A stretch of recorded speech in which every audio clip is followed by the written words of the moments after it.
পলাশের রাঙা পুরুলিয়া ঘুরতে চান? থাকতে চান পলাশ বাগানের ভিতর কোনো ইকো রিসর্টে?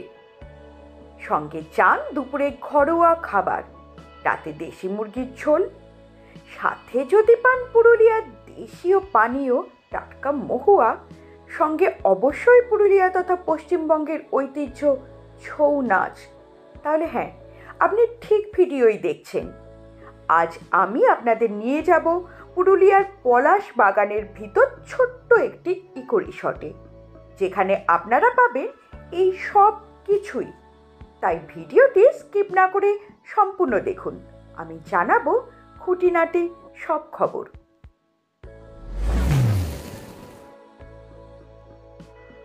মহুল বাগান ইকো রিসর্ট। পলাশিরাঙ্গা পুরুলিয়া দেখতে গিয়ে আমাদের একদিনের ঠিকানা ছিল এই ইকো রিসর্টটি। বেশি দিনের নয়, নবনির্মিত বলা যায়। গেট দিয়ে ঢুকেই বাঁদিকে প্রথমেই চোখে পড়বে রান্নাঘর ও ডাইনিং। শুধু দেওয়ালের আঁকাগুলো দেখুন, কোনো স্টিকার নয়, সম্পূর্ণ হাতে আঁকা। আছে বেসিন এবং সুন্দরভাবে সাজানো গোছানো টেবিল চেয়ার। সেখান থেকে আরেকটু এগিয়ে গেলেই বাঁ হাতে চোখে পড়বে পার্কিং জোন। এখানে আপনি 4 চাকা বা 2 চাকা যাই নিয়ে আসুন না কেন পার্ক করতে পারবেন। আরেকটু এগিয়ে যান, চারিদিকে দেখতে পাবেন প্রচুর ফুল গাছ। বাঁদিকে বসে আড্ডা মারার জন্য একটি জায়গা এবং অবশ্যই একটি দোলনাও রাখা আছে। আরেকটু এগিয়ে গেলে পাবেন বিশাল একটা ইঁদারা এবং সামনেই চোখে পড়বে সেই ছোট্টবেলায় বইয়ের পাতায় পড়া একটা গল্পের ছবি এবং লেখা আছে অ্যানিম্যাল লাভ। এবার এগিয়ে গেলাম নন এসি ঘরগুলোর দিকে। এখানের বারান্দা ধরে একটুখানি এগিয়ে গেলেই সামনে পড়বে সিঙ্গল কটেজগুলো, যেগুলো এসি। দেখতে দেখতে আশপাশে প্রকৃতিটা আপনাদের একটু দেখিয়ে দিই। দেখতে পাচ্ছেন চারিদিক পলাশে রাঙা হয়ে আছে এবং পিছনে দেখা যাচ্ছে ছোট্ট ছোট্ট পাহাড়। পাহাড়ের কোলে এরকম পলাশের বাগানের ভিতর থাকতে অবশ্যই ইচ্ছা করছে, তাই না? আছে বেশ কিছু দেশীয় গাছ। যেহেতু শীতকাল গেল, শীতকালীন বেশ কিছু ফুল গাছ লাগানো হয়েছিল, যেগুলো এখনও রয়ে গেছে। এরপর আমরা এগিয়ে গেলাম ইকো রিসর্টের এসি রুমগুলোর দিকে এবং সেগুলোর দেয়ালেও দেখুন কি সুন্দর হাতে আঁকা নানান চিত্র, যেগুলো গ্রাম বাংলাকে তুলে ধরে, যেগুলো আমাদের পশ্চিমবঙ্গকে তুলে ধরে। এবার চলুন আমি যে ঘরটিতে ছিলাম ঘরটি একটু দেখিয়ে নিই। এখানের ঘরগুলোর সুন্দর একটি করে নাম আছে, সেগুলোর লোকাল পাখির নামে। আমি যে ঘরটিতে ছিলাম তার নাম স্প্যারো, চড়াই। চলুন ঘরটা দেখিয়ে দিই।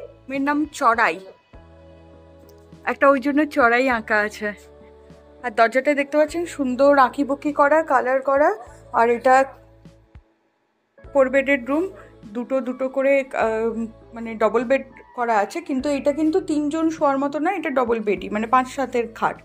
আর ছোট্ট একটা বেসিন আছে। এখানে দেখতে পাচ্ছেন একটা ড্রেসিং টেবিল আছে, এখানে গায়ে দেওয়ার টাওয়াল আছে, আর হচ্ছে চান করার জন্য টাওয়াল দেওয়া আছে।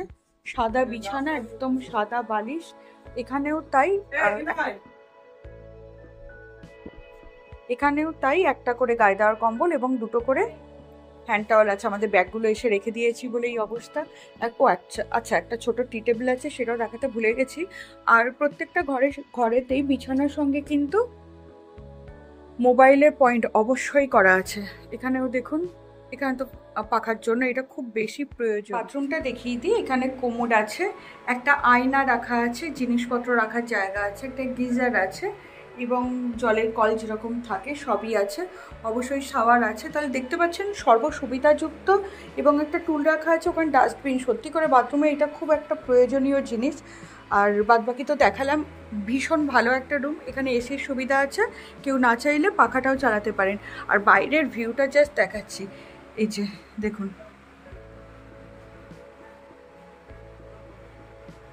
আর দেখছেন কেমন পলাশ ফুটে চারদিকে পলাশের লাল হয়ে আছে। আচ্ছা, এই দিকেও একটা সুন্দর উইন্ডো আছে, সেই উইন্ডোটা থেকেও একদম পলাশের বাগানটা দেখা যাচ্ছে। আর পলাশের বনটা দেখুন।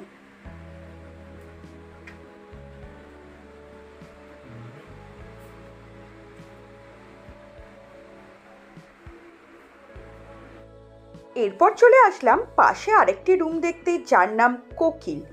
সেখানেও দেখুন সেম ফেসিলিটি আছে। ঘরটা জাস্ট একটু আপনাদের ঘুরে দেখিয়ে দিচ্ছি। রিসর্টে এসে আগে আপনাদের ঘর দেখাতে শুরু করেছিলাম, কিন্তু সারাদিন ঘোরাঘুরির পর বেশ খিদে পেয়েছে, তাই চলে গেলাম সরাসরি ডাইনিং প্লেসে। আমরা এখন চলে এসেছি যে রিসর্টটাতে, তার নাম মহুল বাগান ইকো রিসর্ট। তো এটা যে পাহাড়টার তলায় বুড়ুডুংরির ঠিক নিচে, এই যে দেখা যাচ্ছে বুড়ুডুংরি। আর আমরা এখন বসেছি লাঞ্চে। তো লাঞ্চে দেখা যাচ্ছে আমাদের কি কি দিয়েছে দেখে নিন। লাঞ্চে আপনারা পাবেন সম্পূর্ণ ঘরোয়া রান্না, ঝুরঝুরে আলু ভাজা, আলু পোস্ত, ডাল, একটা পেঁয়াজ লঙ্কা চাটনি, পাঁপড়, তার সঙ্গে ছিল একদম দেশীয় পোনা মাছের ঝাল। এরকম একটা প্রাকৃতিক পরিবেশে আপনারা বসে এখানে প্রকৃতির শোভা উপভোগ করতে করতে লাঞ্চ করতে পারবেন এবং অন্যান্য খাবার দাবারের স্বাদও নিতে পারবেন। পলাশ দেখতে এসেছে। পলাশ দেখতে এসে যদি ঘরে বসেই অর্থাৎ রিসর্ট থেকেই দেখতে পান জানলা দিয়ে এরকম একটি পলাশ বাগান এবং বিশাল পলাশের জঙ্গল, তাহলে কিরকম? চলুন ক্যামেরাটা একটু ঘুরিয়ে রিসর্টের চারপাশটা আপনাদেরকে দেখিয়ে দিই।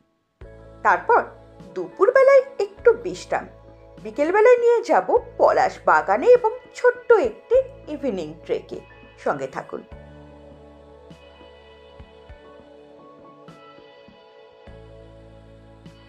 আজকে সারাদিন পুরুলিয়ার অযোধ্যা সার্কিটে বেশ কিছুক্ষণ ঘোরাঘুরি আমরা করে নিয়েছি। তারপর দুপুরে চলে এসেছি একটা নতুন রিসর্ট, মহুল বাগান ইকো রিসর্ট। মহুল বাগান ইকো রিসর্টটি এমন একটা জায়গায় অবস্থিত যার চারপাশে আছে পলাশির জঙ্গল। আসার পরে বেশ দুপুর হয়ে যাওয়ার জন্য আমরা খাওয়া দাওয়া করেছি, যেটা আপনাদেরকে দেখালাম। এরপর একটু রেস্ট নিয়ে আমরা বেরিয়ে পড়েছি বিকেলবেলায় আপনাদের সেই পলাশের জঙ্গলটি দেখানোর উদ্দেশ্যে। চলুন দেখে নিন এখানকার পলাশের জঙ্গলটি। মন তো ভরে যাবেই, এক দৌড়ে আসতে ইচ্ছা করবে এখানে। পুরুলিয়ার এবারের ট্রিপটি আমাদের গ্রুপ ট্যুর ছিল, বলা যায় ইউটিউবার্স মিট আপ। আমরা যারা একটু ছোটোখাটো ইউটিউবার্স তাদের নিয়েই একটা ছোট মিট আপের আয়োজন করেছিলাম, যেটা এই পলাশ বাগানের ভেতর, যার ফলে বেশ কিছু তাদের তোলা ড্রোন শট আমি এখানে অ্যাটাচ করলাম। দেখে নিন পলাশ ঘেরা সেই বাগানটি। এরপর দেখতে পাবেন যে ইকো রিসর্টটিতে আমরা আছি, সেই ইকো রিসর্টটিও দেখুন ড্রোনে কিরকম লাগছে। চারপাশে কিন্তু আর কিচ্ছু নেই, পিছনে বিশাল পাহাড়, চারদিকে পলাশের জঙ্গল, তার মাঝখানে ছোট্ট এই রিসর্ট। বেশ কিছুক্ষণ পলাশের জঙ্গলে ঘোরাঘুরির পর আমরা চলে গেলাম বুড়ুডুংরি ট্রেক করতে। এটি নিয়ে একটি আলাদা ভিডিও দেব, আজকে দেখে নিন ছোট্ট কিছু ক্লিপ। আমরা বেশ কিছুক্ষণ পাহাড়ের বেশ কিছুক্ষণ আমরা ওই বেশ কিছুক্ষণ পলাশ বনে আমরা ছবি টবি তুলে রিলস টিলস তৈরি করে এবার একটু যাচ্ছি ট্রেকের উদ্দেশ্যে। ছোট্ট ইভিনিং ট্রেক বলা যায়, কারণ সন্ধে হতে চলেছে। এই যে পিছনে দেখা যাচ্ছে সব গুন্ডা গুন্ডা ব্যক্তিজন আসছে, আর এই যে কি অবস্থা সব। আমাদের বোনা ভাই ধপাস হয়ে গেছে। বেশ একটুখানি উঠে এসে এখান থেকে জাস্ট যে ভিউটা পাচ্ছি না, আপনাদেরকে একবার না শেয়ার করে পারলাম না। দেখতে পাচ্ছেন পুরো লাল হয়ে আছে পলাশ ফুল, আর চারদিকে ছোট বড় টিলা পাহাড়ে একদম ভর্তি। আর ওই যে মাঝখানে দেখা যাচ্ছে আমাদের রিসর্টটা। দেখুন বুড়ুডুংরিতে আরও কিছুটা উঠে চলে এসছি, আর আমার পিছনটা দেখতে পাচ্ছেন। সৌন্দর্যটা দেখে দেখে শেষ হচ্ছে না।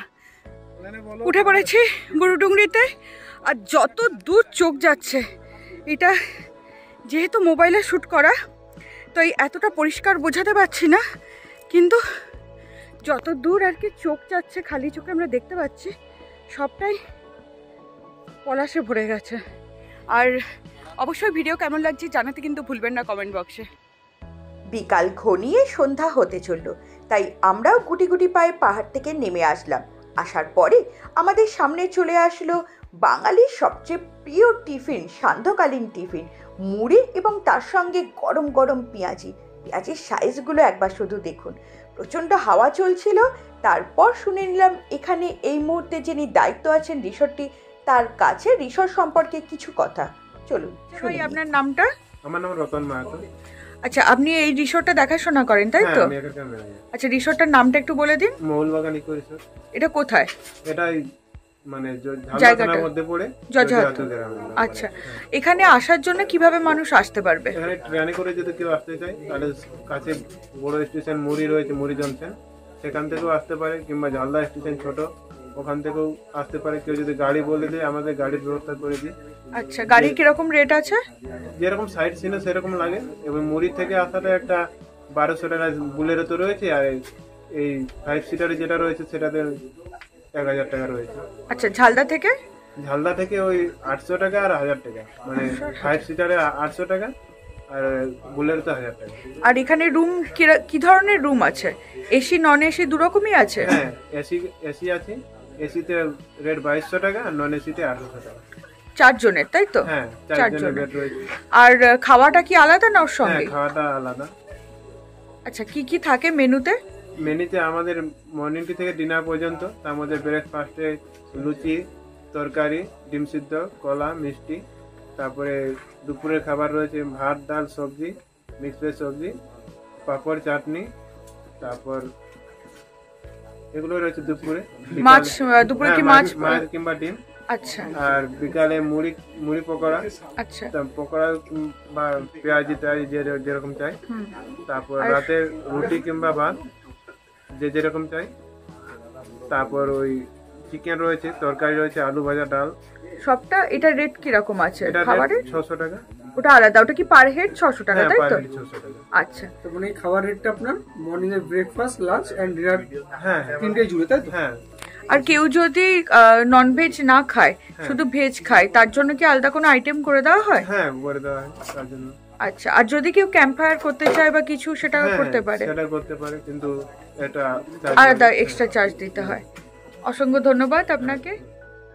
রাত হয়ে এসেছে, সকালে উঠেই আমাদের বেরোতে হবে, তাই চলে আসলাম সরাসরি ডিনার করতে।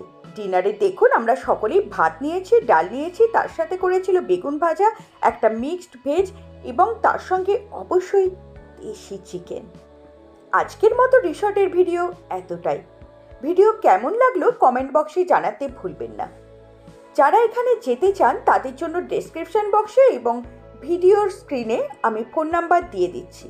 পরবর্তী ভিডিওতে থাকবে এখানকার লোকাল পানীয় মোয়া খেয়ে আমাদের কি অবস্থা হলো, আমরা শেয়ার করব সেই এক্সপিরিয়েন্স আপনাদের সঙ্গে। তার জন্য অবশ্যই সঙ্গে থাকতে হবে, আমার সঙ্গে থাকতে হবে দীপান্তর দ্য এক্সপ্লোরারে। যারা এখনও সাবস্ক্রাইব করেননি অবশ্যই সাবস্ক্রাইব করে রাখুন। অসংখ্য ধন্যবাদ সম্পূর্ণ ভিডিওটি দেখার জন্য এবং আমার সঙ্গে থাকার জন্য।